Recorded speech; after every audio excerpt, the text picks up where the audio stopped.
Hello and welcome to the 16th edition of the Humpday Bogart Special, and I'm afraid it's going to be the last one because the album is almost done. It's gone to mastering and it's sounding really good, and I kind of now need to spend the time sending out tons of emails and making people aware of it for when the first single comes out at the end of July. I need to pick a date for that as well, but it'll be the end of July. And so yeah, I thought it'd be a good time to end on this episode because I'm going to talk about the significant. You won't miss me messing my words up. The significance of the intro and outro of Bogart's Eyes, which we'll talk about today, and Casablanca because that's what it's inspired by. So yes, I've discussed the single. Look at my notepad again.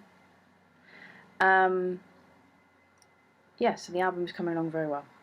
Very, very well. We're very pleased with it, and I'm going to send out some emails to let everyone know about how good it is. Or I think so. And the animated video will be out with the second single at the end of August, early September. We needed a little bit more time on the animation, but we just wanted it to be perfect. Anywho, the intro and the outro is significant. Partly because, I've called them Casablanca. Well, the intro is called Casablanca, and the outro will be called Casablanca brackets.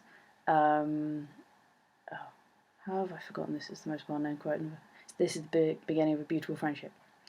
Close brackets. And I picked it basically. I was inspired because I was looking for something else to do, and the bio on the back of one of the DVDs I have of Casablanca says Casablanca easy to enter, much harder to leave, or something along those lines. I might have misquoted, and I liked that, so I started writing a little intro which I thought would just be more like an instrumentally thing, with me kind of just singing the words easy to enter, much harder to leave. But it kind of turned into I decided that I wanted the intro and the outro to blend into each other. So basically, when you listen to this album, probably more on Spotify than anything else, unless your CD player has the ability to do this. Basically, if you put the whole album onto a loop, I recommend when it eventually comes out, the intro and the outro, basically when the outro ends, it should just go straight back into the intro and you won't even notice that it's restarted. And by that time, you're stuck back in the album, much like Casablanca. It's very easy to enter, but much harder to leave because you don't know when the outro ends and the intro begins. I'm trying to be a clever ass, and that's what that's done. It does sound nice, actually. I've put a little bit of clip of Bogey from Casablanca in there. I thought I should put his voice in somewhere because I have a clip of Lauren Bacall's voice with Hoagie Carmichael in the song inspired by To Have and Have Not. And I thought, well, you need Bogey's voice in there, and I thought it'd be nice for it to start with him and end with him. So that's that kind of aim. We think we've got it, and hopefully maybe it means more people might play it on Spotify, and I might get a little bit more money because they pay me pittance. They really need to sort that out. So if you'd like to buy a physical copy, that would be great for me and my band. Or just go and tell Spotify to stop farting around and give the artist more money. Same goes for all the other streaming services. Just so you know, if you're not aware of this kind of stuff, I didn't until I started making music. I get about 0.0315 pence of a stream. I don't know why I'm ranting about this. Just so you know. And considering that I thought 1p was the lowest you could go in British money, it's a little bit ridiculous. I'll stop ranting about that. But the intro and outro is inspired by Casablanca, and obviously most people know Casablanca from 1942, but I always still find really interesting facts about it. Like that nearly all of 75 actors that were involved in it, most of whom were immigrants, really, and only 3 of them were born in the USA. One being Bogey, the second being Dooley Wilson, who plays Sam, and Joy Page, who plays the young Bulgarian wife, who Rick then helps her husband win money on the roulette table. They're the only American ones. I think there's a Canadian. He was the one who sells the ring. I can't remember his name. And obviously, I think Sydney Greenstreet's British. But still, that's an immigrant coming over, and it's quite a lot of them were refugees, really. Obviously, Comrade Veit was German. He had to leave.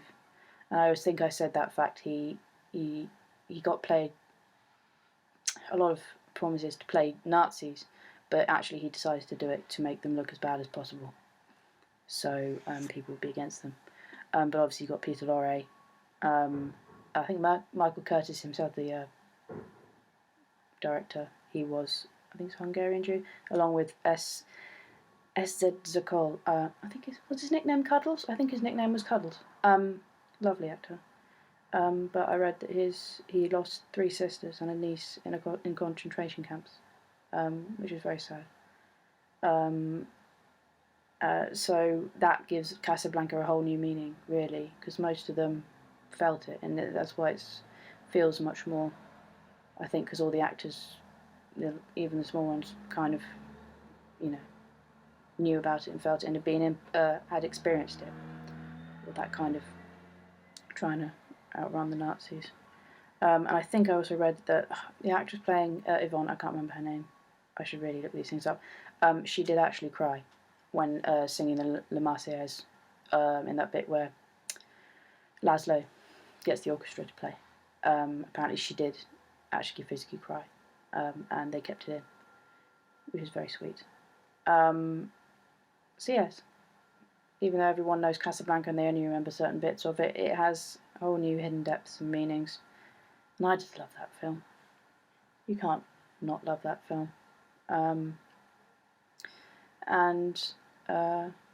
Yes, so that is the last of my episodes. Thank you for coming along. Thank you for watching and watching me ramble and trying to get better at talking to the camera. I really hope you enjoyed it, and I really hope you enjoy the album. I am very, very proud of it, and I hope it does Bogey some justice, and even if it gets a couple more people to watch his films and realise what a wonderful person he is, then my job here will be done. Even if I don't get anywhere, at least I could have introduced him to a few people, because he's meant a lot to me. I will stop talking. Thank you, and stay safe, be kind, and I will keep you all updated on when the singles are out and the album's out. Bye.